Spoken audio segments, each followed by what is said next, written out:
નમસ્કાર, આપ જોઈ રહ્યા છો પાટનગર નેટવર્ક ન્યૂઝ। આપની સાથે હું છું લવલીન। બુલેટિનની શરૂઆત મહત્વપૂર્ણ સમાચારોની સાથે કરીશું। વડોદરાથી મહત્વપૂર્ણ સમાચાર સામે આવ્યા છે। વડોદરાની શાળાને ધમકીભર્યો ઈમેલ મળ્યો છે। નવરચના શાળામાં બોમ્બ હોવાનો ઈમેલ મળતા દોડધામ મચી ગઈ છે। બોમ્બ સ્ક્વોડની ટીમ સાથે પોલીસે સઘન ચેકિંગ હાથ ધર્યું છે।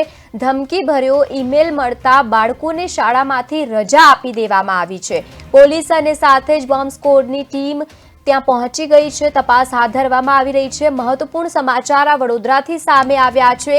એક બાદ એક જે રીતે શાળાઓને ધમકી મળી રહી છે, ન માત્ર ગુજરાતની વાત પરંતુ દિલ્હીમાંથી પણ આવા સમાચાર સામે આવ્યા હતા। દિલ્હીમાં પણ જે રીતે શાળાને બોમ્બથી ઉડાવી દેવાની ધમકીઓ મળતી હોય છે, અહીંયા વડોદરાથી સમાચાર પ્રાપ્ત થયા। ગુજરાતના વડોદરામાં જે રીતે આ ઘટનાક્રમ સવારે સર્જાયો છે। વડોદરાની નવરચના સ્કૂલમાં બોમ્બ હોવાની પ્રિન્સિપાલને ઈમેલ મળતાની સાથે જ સ્કૂલનું તંત્ર દોડતું થઈ ગયું અને પોલીસને જાણ કરવામાં આવી। પોલીસ સમગ્ર મામલે તપાસ કરી રહી છે। પોલીસ તંત્ર પણ દોડતું થયું હતું। નવરચનાની વડોદરા શહેરમાં 3 સ્કૂલ આવેલી છે, જેમાં ભાયલી વિસ્તારની સ્કૂલના પ્રિન્સિપાલને ધમકીભર્યો ઈમેલ મળ્યો હતો। આ ઈમેલને પગલે પોલીસ દ્વારા હાલ ભાયલી વિસ્તારમાં 1 સ્કૂલ અને સાથે જ સમા વિસ્તારની 2 સ્કૂલે મળીને કુલ 3 સ્કૂલમાં બોમ્બ સ્ક્વોડની ટીમ સાથે રાખીને પોલીસ દ્વારા ચેકિંગ શરૂ કરવામાં આવ્યું છે। નવરચનાની 3 સ્કૂલમાં પોલીસ અને બોમ્બ સ્ક્વોડની ટીમ દ્વારા ચેકિંગ હાથ ધરવામાં આવી રહ્યું છે।